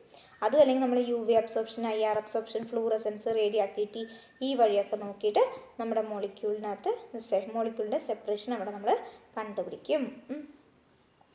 ഇനി ഇത്രയാണ് പേപ്പർ ക്രോമാറ്റോഗ്രഫി കേട്ടോ, കഴിഞ്ഞു. അപ്പോൾ ഈ പേപ്പർ ക്രോമാറ്റോഗ്രഫിൻ്റെ അപ്ലിക്കേഷൻസ് കൂടി നമുക്ക് പഠിക്കണം. അപ്പോൾ പറയുമ്പോൾ ഒന്ന് ഫാർമസ്യൂട്ടിക്കൽ ഇൻഡസ്ട്രീസിൽ നമ്മൾ യൂസ് ചെയ്യാറുണ്ട്. എന്തിനു വേണ്ടിയിട്ടാണ്? പ്യൂരിഫിക്കേഷന് വേണ്ടിയിട്ട്. പല ഇമ്പ്യൂരിറ്റീസ് ഉണ്ടാവില്ലേ നമ്മൾ ഇതിനകത്ത്. അപ്പോൾ ആ പ്യൂരിഫിക്കേഷന് വേണ്ടിയിട്ട് നമ്മൾ എന്ത് ചെയ്യും, ഫാർമസ്യൂട്ടിക്കൽ ഇൻഡസ്ട്രീസിനകത്ത് ഈ പറഞ്ഞിരിക്കുന്ന പേപ്പർ ക്രോമാറ്റോഗ്രഫി നമ്മൾ യൂസ് ചെയ്യാറുണ്ട്. പിന്നെ ഈ പേപ്പർ ക്രോമാറ്റോഗ്രഫി എന്ന് പറയുമ്പോൾ ചെറിയൊരു സാധനമാണ് അല്ലേ, അതുകൊണ്ട് ഒരുപാട് വലിയ ലാർജ് എമൗണ്ടിലുള്ള ഇതൊന്നും നമുക്ക് ഇവിടെ സെപ്പറേറ്റ് ചെയ്യാൻ പറ്റില്ല കേട്ടോ. അപ്പോൾ ഫാർമസ്യൂട്ടിക്കലിൽ യൂസ് ചെയ്യുന്നുണ്ട്. പിന്നെ ഇപ്പോൾ നമ്മൾ പറഞ്ഞ അഡൾട്രേഷൻ അല്ലെങ്കിൽ കണ്ടാമിനൻസ് ഒക്കെ നമ്മുടെ ഫുഡിനകത്ത് ഉണ്ടോ എന്ന് നമ്മൾ നോക്കാറുണ്ട്. അതുപോലെ തന്നെ ഫെർമെൻറ്റേഷൻ സ്റ്റഡീസിലൊക്കെ നമ്മൾ ഇത് യൂസ് ചെയ്യാറുണ്ട്. ഫെർമെൻറ്റേഷൻ സ്റ്റഡീസിൽ, അതുപോലെ തന്നെ കോസ്മെറ്റിക്സിൽ, പിന്നെ ബയോകെമിക്കൽ ലാബ്സിലൊക്കെ നമ്മൾ എന്ത് യൂസ് ചെയ്യും, ഈ പേപ്പർ ക്രോമാറ്റോഗ്രഫി യൂസ് ചെയ്യാറുണ്ട്. പലതരം അനാലിസിസിനൊക്കെ ഈ ബയോകെമിക്കൽ ലാബ്സിലൊക്കെ ഈ പറഞ്ഞിരിക്കുന്ന ക്രോമാറ്റോഗ്രഫി യൂസ് ചെയ്യാറുണ്ട്. അപ്പോൾ പേപ്പർ ക്രോമാറ്റോഗ്രഫി ഈസി ആണല്ലോ, ഒന്നുമില്ല അതിനകത്ത് പഠിക്കാൻ കേട്ടോ. ഇനി നമ്മൾ പറഞ്ഞെന്താണ്, നെക്സ്റ്റ് ടൈപ്പാണ് തിൻ ലെയർ ക്രോമാറ്റോഗ്രഫി. അപ്പോൾ പേപ്പർ ക്രോമാറ്റോഗ്രഫി എന്ത് ടൈപ്പായിരുന്നു, ഒരു പാർട്ടീഷൻ ക്രോമാറ്റോഗ്രഫി ആയിരുന്നു. ഈ തിൻ ലെയർ പാർട്ടീഷനായിട്ടും ഉണ്ടാവാറുണ്ട്, അതുപോലെ തന്നെ അഡ്സോർപ്ഷൻ ക്രോമാറ്റോഗ്രഫിയിലും വരാറുണ്ട്. ഇതിലൊക്കെ പാർട്ടീഷനിലും അതുപോലെ തന്നെ അഡ്സോർപ്ഷനിലും വരുന്ന ആൾക്കാരാണ് തിൻ ലെയർ ക്രോമാറ്റോഗ്രഫി എന്ന് പറയുന്നത്. 1944 നമ്മുടെ പേപ്പർ ക്രോമാറ്റോഗ്രഫി കണ്ടുപിടിച്ചത്. ഇതാണെങ്കിൽ 1938 ഏതാണെന്ന് 1938 ഇത്. ഇതെന്ന് പറഞ്ഞാൽ നമ്മുടെ പേപ്പർ ക്രോമാറ്റോഗ്രഫിനേക്കാളും കുറച്ചുകൂടെ ഫാസ്റ്ററായിട്ട് നടക്കുന്നുള്ള ഒന്നാണ്. മാത്രമല്ല മറ്റേതിനേക്കാളും പേപ്പർ ക്രോമാറ്റോഗ്രഫിനേക്കാളും കുറച്ച് റെസൊല്യൂഷനും കൂടുതലാണ്. പക്ഷേ ഇവിടെ നമ്മുടെ പ്രിൻസിപ്പിൾ രണ്ടിനും സെയിം തന്നെയാണ്. പക്ഷേ ഇവിടെ നമ്മൾ പേപ്പർ അല്ല യൂസ് ചെയ്യുന്നത്. ഒരു തിൻ ലെയർ നമ്മൾ ഉണ്ടാക്കും, എന്നിട്ട് അതിലേക്കാണ് നമ്മുടെ ഈ സാമ്പിളിനൊക്കെ നമ്മൾ യൂസ് ചെയ്യുന്നത്. പ്രിൻസിപ്പിൾ രണ്ടും സെയിം ആണ്. അതായത് നമ്മുടെ ഇങ്ങനൊരു തിൻ ലെയറാണ് വെച്ചിരിക്കുന്നതെങ്കിൽ നമ്മുടെ സ്റ്റേഷനറി ഫേസ് ഇതായിരിക്കും. ഇവിടെ എവിടെയെങ്കിലും നമ്മളൊരു മൊബൈൽ ഫേസിലൂടെ നമ്മൾ സാമ്പിൾ വെക്കും. അപ്പോൾ ഈ സ്റ്റേഷനറി ഫേസും മൊബൈൽ ഫേസും തമ്മിലുള്ള ആ ഒരു ഇൻട്രാക്ഷനാണ് ഇവിടെ നോക്കുന്നത്. അതിൻ്റെ ബേസിസിലാണ് മോളിക്യൂൾസ് ഇവിടെ സെപ്പറേറ്റഡ് ആയിട്ട് വരുന്നുള്ളത്. ഓക്കെ, അപ്പോൾ നമ്മൾ മെയിൻ പ്രിൻസിപ്പിളൊക്കെ സെയിം ആണ്. കുറച്ച് ഫാസ്റ്ററാണിത്, പിന്നെ റെസൊല്യൂഷൻ കുറച്ചുകൂടെ കൂടുതൽ കിട്ടും. പിന്നെ പറയുകയാണെങ്കിൽ എന്താണ്, ഇവിടെ നമ്മൾ പേപ്പറിന് പകരം പേപ്പർ അല്ല യൂസ് ചെയ്യുന്നത് അല്ലേ. പേപ്പർ ആണെങ്കിൽ അത് പേപ്പർ ക്രോമാറ്റോഗ്രഫി ആവും. ഇവിടെ ഒരു ഇനേർട്ട് എന്ന് വെച്ചിട്ടുണ്ടെങ്കിൽ എന്താണ്, അത്ര റിയാക്റ്റീവ് അല്ലാത്ത ഇനേർട്ടീവ് ആയിട്ടുള്ള ഒരു സോളിഡ് സബ്സ്റ്റൻസിനെയാണ് നമ്മളിവിടെ സപ്പോർട്ടിങ് മെറ്റീരിയലായിട്ട് യൂസ് ചെയ്യുന്നുള്ളത്. അപ്പോൾ തിൻ ലെയർ ക്രോമാറ്റോഗ്രഫീൻ്റെ കേസിൽ നമ്മൾ പേപ്പറിന് പകരം ഒരു ഇനേർട്ടായിട്ടുള്ള ഒരു സബ്സ്റ്റൻസ് ആണ് വെക്കുക. അപ്പോൾ ഇവിടെ എന്ന് പറയുമ്പോൾ നമ്മൾ ഒന്നുകിൽ എന്താണ് ഒരു ഗ്ലാസ് എടുക്കാം, അല്ലെ നമ്മളിപ്പോൾ പേപ്പർ ക്രോമാറ്റോഗ്രഫീനകത്ത് കണ്ടില്ലേ, അതേപോലെ നമ്മൾ എന്താണ് ഒരു തിൻ ലെയർ ഉണ്ടാക്കാൻ പോവാണ്. അപ്പോൾ നമുക്ക് എന്തെടുക്കാം, ഒന്നുകിൽ നമുക്കൊരു ഗ്ലാസ് എടുക്കാം, അല്ലെങ്കിൽ നമുക്ക് വല്ല പ്ലാസ്റ്റിക് ഷീറ്റ് എടുക്കാം, അല്ലെങ്കിൽ നമുക്ക് എന്തെടുക്കാം, അലൂമിനിയം ഫോയിൽ എടുക്കാം. എന്നിട്ട് നമ്മൾ എന്ത് ചെയ്യും, ഒരു തിൻ ലെയർ ഇതിൻ്റെ മേലെ എന്താണ് thin layer of finally divided substance നമ്മളിങ്ങനെ ഡെപ്പോസിറ്റ് ചെയ്യുകയാണ് ചെയ്യുന്നത്. ഇതെപ്പോഴും നല്ല യൂണിഫോം ആയിട്ടായിരിക്കണം കേട്ടോ. അവിടെയും ഇവിടെയും ഒരു സ്ഥലത്ത് തിക്കും ഒരു സ്ഥലത്ത് തിന്നാവാൻ പാടില്ല. ഒരു തിൻ ലെയർ ഒരു യൂണിഫോം ആയിട്ട് നമ്മളതിനെ എന്ത് ചെയ്യണം, അവിടെ ഡെപ്പോസിറ്റ് ചെയ്യണം. എന്നിട്ട് നമ്മൾ പേപ്പർ ക്രോമാറ്റോഗ്രഫീനകത്ത് ചെയ്ത പോലെ തന്നെ സാമ്പിൾ ഒരറ്റത്ത് നമ്മൾ എന്ത് ചെയ്യും, ലോഡ് ചെയ്യും. പിന്നെ ഇപ്പോഴും ശ്രദ്ധിക്കട്ടെ, ഞാൻ പേപ്പർ ക്രോമാറ്റോഗ്രഫിയിൽ മാറി പറയുന്നുണ്ടോയെന്ന് എനിക്കൊരു ഡൗട്ടുണ്ട്. ഈ പേപ്പറാണ് എന്ത് സ്റ്റേഷനറി ഫേസ്. മൊബൈൽ ഫേസ് എന്ന് പറയുമ്പോൾ അത് മൂവ് ചെയ്യുന്ന ഫേസ് ആയിരിക്കും. ഓക്കെ, മൊബൈൽ ഫേസ് മൂവ് ചെയ്യുന്ന ഫേസ് ആയിരിക്കും. ഇപ്പോൾ ഇവിടെ നമ്മൾ തിൻ ലെയറിലാണെങ്കിലും ഈ ലെയറാണ് എന്ത് സ്റ്റേഷനറി ഫേസ് കേട്ടോ. പേപ്പർ ക്രോമാറ്റോഗ്രഫീനകത്തും പേപ്പറാണ് നമ്മുടെ സ്റ്റേഷനറി ഫേസ് ആയിട്ട് വരുന്നുള്ളത്. എന്നിട്ട് നമ്മൾ ഇത്രയും ആക്കുന്ന കാര്യം ഓർമ്മ മനസ്സിലായല്ലോ എങ്ങനെയാണെന്ന്. ആ തിൻ ലെയർ ഉണ്ടാക്കിയതിന് ശേഷം നമ്മൾ സാമ്പിൾ ലോഡ് ചെയ്തിട്ട് നമ്മൾ നേരത്തെ പേപ്പർ ക്രോമാറ്റോഗ്രഫിയിൽ ചെയ്ത പോലെ തന്നെ നമ്മൾ എന്ത് ചെയ്യും, നമ്മുടെ സോൾവെൻറ്റിലേക്ക് ഇതിനെ ഡിപ്പ് ചെയ്ത് വെക്കും. അങ്ങനെ ഡിപ്പ് ചെയ്ത് വെക്കുമ്പോൾ എന്ത് സംഭവിക്കും, ഈ മൊബൈൽ ഫേസും നമ്മുടെ സ്റ്റേഷനറി ഫേസ് അല്ലെങ്കിൽ ഈ പറഞ്ഞിരിക്കുന്ന ഈ ഡെപ്പോസിറ്റ് ചെയ്ത മെറ്റീരിയലായിട്ട് കോൺടാക്റ്റ് വരും. അപ്പോൾ നമ്മുടെ സാമ്പിൾ ഇങ്ങനെ ഓരോന്നായിട്ട് സെപ്പറേറ്റ് ചെയ്ത് വരാൻ തുടങ്ങും. ഓക്കെ, അപ്പോൾ നമ്മൾ രണ്ട് തരത്തിൽ ഈ TLC ഉണ്ടെന്ന് പറഞ്ഞു. ഒന്ന് അഡ്സോർപ്ഷൻ ക്രോമാറ്റോഗ്രഫീൻ്റെ ഭാഗമായിട്ട് TLC ചെയ്യാറുണ്ട്, അതായത് അഡ്സോർപ്ഷൻ പ്രിൻസിപ്പിൾ വെച്ച് ചെയ്യാറുണ്ട്. പിന്നെ പാർട്ടീഷൻ പ്രിൻസിപ്പിൾ വെച്ചിട്ട് നമ്മൾ എന്ത് ചെയ്യാറുണ്ട്, ഈ പറഞ്ഞിരിക്കുന്ന TLC ചെയ്യാറുണ്ട്. അപ്പോൾ അഡ്സോർപ്ഷൻ ക്രോമാറ്റോഗ്രഫി ആണെങ്കിൽ നമ്മൾ ഇവിടെ യൂസ് ചെയ്യുന്നുള്ള ഇതെന്ന് പറയുന്നത് ഈ നമ്മൾ പറഞ്ഞില്ലേ ഒരു ഡെപ്പോസിറ്റ് ഒരു തിൻ ലെയർ ഉണ്ടാക്കുമെന്ന് പറഞ്ഞില്ലേ, അതെന്ന് പറയുന്നത് ഒന്നുകിൽ അലൂമിനിയം ആയിരിക്കും. അലൂമിന അല്ലെങ്കിൽ വേറെ ഏതെങ്കിലും അഡ്സോർബൻ്റ് ആണെങ്കിൽ അത് അഡ്സോർപ്ഷൻ ക്രോമാറ്റോഗ്രഫിയാണ്. ഇനി നമ്മൾ അതല്ല പാർട്ടീഷൻ ക്രോമാറ്റോഗ്രഫി ആണെങ്കിൽ ഇവിടെ നമ്മൾ യൂസ് ചെയ്യുക സിലിക്ക ജെല്ലാണ്. അപ്പോൾ സിലിക്ക ജെല്ലാണെങ്കിൽ പാർട്ടീഷൻ ക്രോമാറ്റോഗ്രഫിയും, അതല്ല നമ്മൾ അഡ്സോർപ്ഷൻ ആണെങ്കിൽ അവിടെ അലുമിന പോലുള്ള അഡ്സോർബൻസ് ആണ് നമ്മൾ യൂസ് ചെയ്യുക. അപ്പോൾ അത് വെച്ചിട്ട് നമ്മൾ അഡ്സോർപ്ഷൻ ക്രോമാറ്റോഗ്രഫി ആണോ അതുപോലെ തന്നെ പാർട്ടീഷൻ ക്രോമാറ്റോഗ്രഫി ആണോ എന്ന് നമ്മൾ മനസ്സിലാക്കേണ്ടിയിരിക്കുന്നു. അപ്പോൾ നമ്മൾ ആ തിൻ ലെയർ ഉണ്ടാക്കുന്നത് ഒന്നുകൂടെ പറഞ്ഞുതരാം. സംഭവം എന്താണെന്ന് ഏകദേശം ഒരു ഐഡിയ കിട്ടിയല്ലോ. പേപ്പർ ക്രോമാറ്റോഗ്രഫി പോലെ തന്നെയാണ്, പക്ഷേ ആ തിൻ ലെയർ ഉണ്ടാക്കുന്നതിൽ നല്ല വ്യത്യാസം വരുന്നുണ്ട്. അപ്പോൾ തിൻ ലെയർ ഉണ്ടാക്കുമ്പോൾ എന്ന് പറയുമ്പോൾ നമ്മളിവിടെ നമ്മളിപ്പോൾ ഒരു ഗ്ലാസ് പ്ലേറ്റ് ആണ് എടുക്കുന്നത്. ഞാൻ പറഞ്ഞു അലുമിനിയം ഫോയിലൊക്കെ എടുക്കാം എന്ന് പറഞ്ഞു. ഇനി നമ്മളൊരു ഗ്ലാസ് പ്ലേറ്റ് എടുക്കുന്നുണ്ടെങ്കിൽ നമ്മൾ എന്ത് ചെയ്യണം, അതിനെ നല്ല വൃത്തിയിൽ വാഷ് ചെയ്തിട്ട് ഡ്രൈ ചെയ്യണം അല്ലേ, ഡ്രൈ ചെയ്ത് എടുക്കണം. എന്നിട്ട് അതിന് ശേഷമാണ് നമ്മൾ എന്ത് ചെയ്യുന്നുള്ളത്, ഇതിനകത്തേക്ക് അപ്ലൈ ചെയ്യുന്നുള്ളത്. അപ്പോൾ എന്ത് അപ്ലൈ ചെയ്യും, നമ്മൾ അലുമിനിയം അപ്ലൈ ചെയ്യാം, അതുപോലെ തന്നെ സിലിക്ക ജെൽ അപ്ലൈ ചെയ്യാം. അതുപോലെ നമ്മൾ ഏത് ടൈപ്പ് ആണോ നമ്മൾ ചെയ്യാൻ ഉദ്ദേശിക്കുന്നത്, അത് അഡ്സോർപ്ഷൻ ആണെങ്കിൽ ആ പർട്ടിക്കുലർ അഡ്സോർബൻറ്റ് അപ്ലൈ ചെയ്യാം. അതല്ല നമ്മൾ പാർട്ടീഷൻ ആണെങ്കിൽ ഇതുപോലുള്ള സിലിക്ക ജെല്ലൊക്കെ നമുക്ക് അപ്ലൈ ചെയ്യാം. ഇതെന്ന് പറയുമ്പോൾ നമ്മൾ ആ സബ്സ്റ്റൻസ് ഇപ്പം നമ്മൾ ഇപ്പോൾ സിലിക്ക ആണെങ്കിൽ സിലിക്ക ജെല്ലാണെങ്കിൽ അത് നമ്മൾ എന്ത് ചെയ്യണം, നല്ല വൃത്തിയിൽ മിക്സ് ചെയ്തിട്ട് ഒരു തിക്ക് സസ്പെൻഷൻ ഉണ്ടാക്കണം.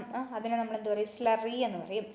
ഇപ്പോൾ നമുക്ക് അപ്ലൈ ചെയ്യേണ്ട ആ കോമ്പൗണ്ട് ഒരു തിക്ക് സസ്പെൻഷൻ ഉണ്ടാക്കണം, അതായത് ആ സ്ലറി എന്ന് പറയും. ആ സ്ലറീനെ നമ്മൾ എന്ത് ചെയ്യണം, ഇതിൻ്റെ മേലെ ഒരു തിൻ ലെയറായിട്ട് ഇങ്ങനെ അപ്ലൈ ചെയ്ത് കൊടുക്കണം.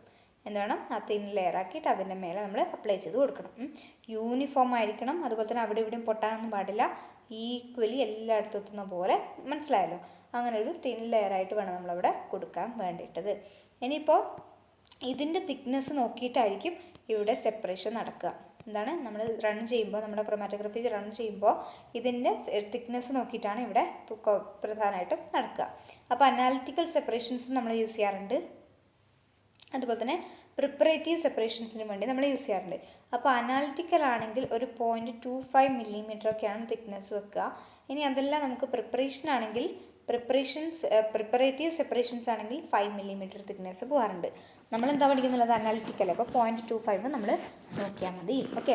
പിന്നെ ചില കേസിൽ നമുക്ക് ഈ പറഞ്ഞിരിക്കുന്ന TLCയിൽ നമ്മളിപ്പോൾ പറഞ്ഞ ഈ കോമ്പൗണ്ട് ഉണ്ടല്ലോ, അതിൻ്റെ കൂടെ നമുക്ക് കുറച്ച് ബൈൻഡർ കൂടി ആഡ് ചെയ്യാം. എന്തുകൂടെ ആഡ് ചെയ്യാം? ബൈൻഡേഴ്സിനെ കൂടി ആഡ് ചെയ്യാറുണ്ട്.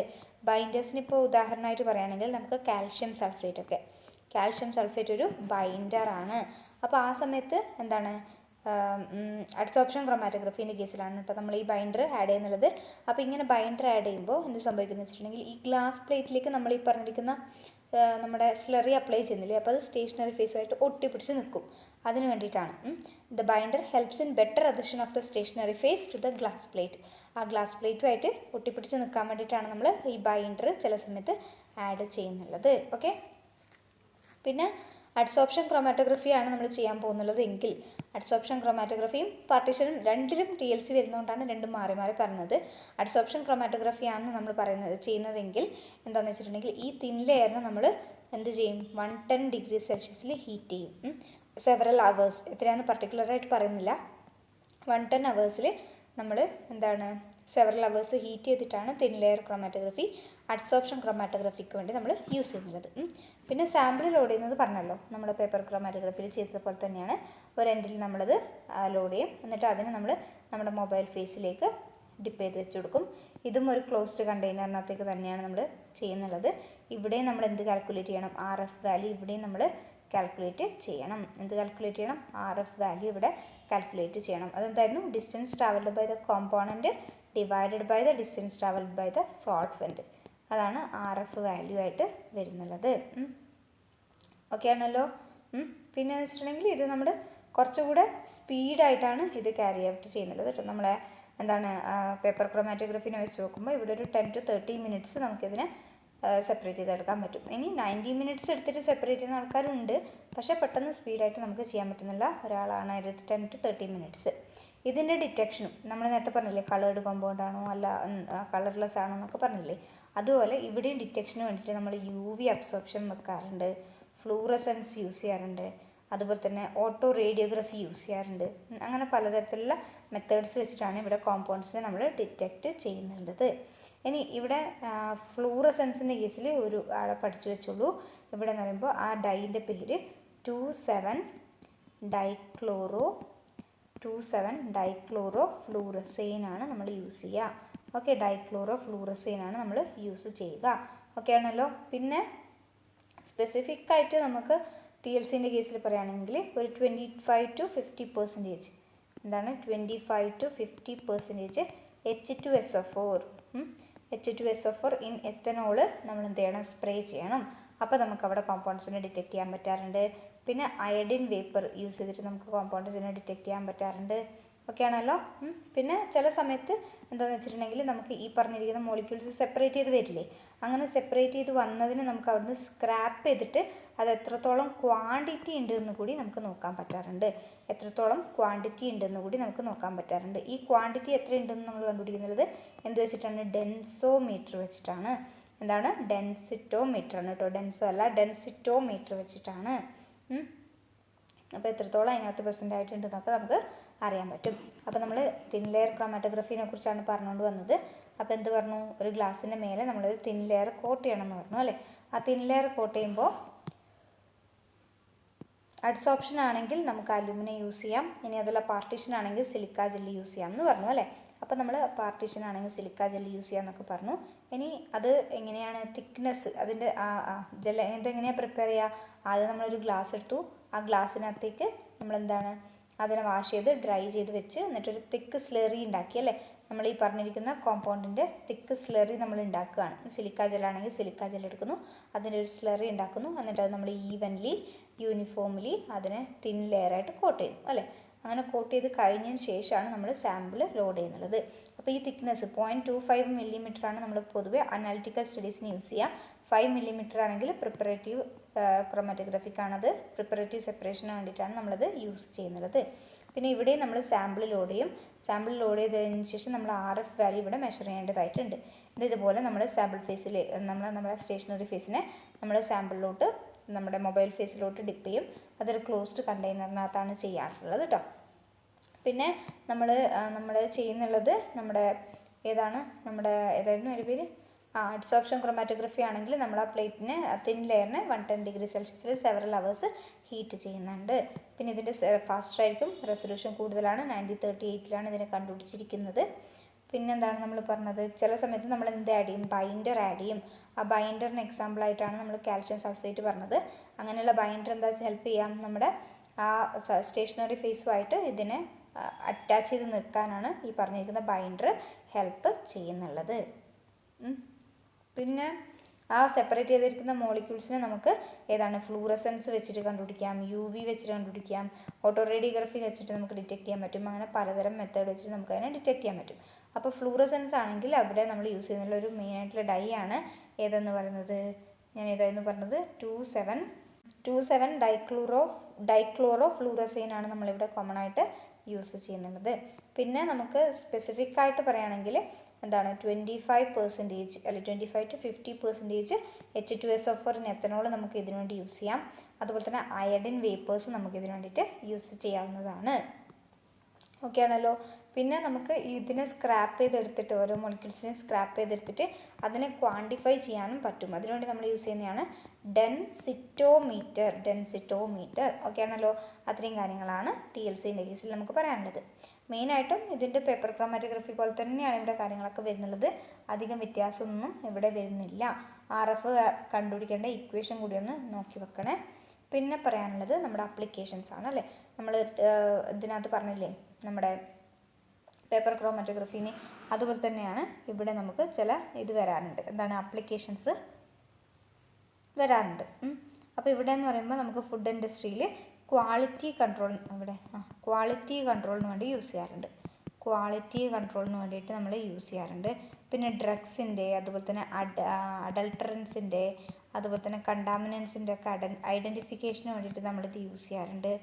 പിന്നെ ഒരു മിക്സ്ചറിൻ്റെ കോംപ്ലക്സിറ്റി, എത്രത്തോളം കോംപ്ലക്സ് ആണ് ആ മിക്സ്ചർ, അത് കണ്ടുപിടിക്കുന്നത് കോംപ്ലക്സിറ്റി ഓഫ് ദ മിക്സ്ചർ എന്ന് പറയും.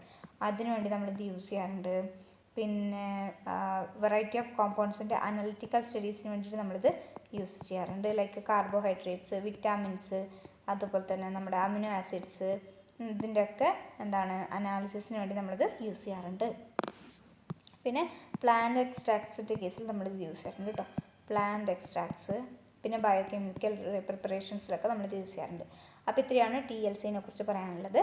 അപ്പോൾ നമുക്ക് ഇനിയും ഡിഫറെൻറ്റ് ടൈപ്സ് ഉണ്ട്, അത് നെക്സ്റ്റ് വീഡിയോയിൽ ചെയ്തു തരാം കേട്ടോ. So thank you. ഇഷ്ടപ്പെട്ടാൽ ഒന്ന് ലൈക്ക് ചെയ്യണേ. Thank you.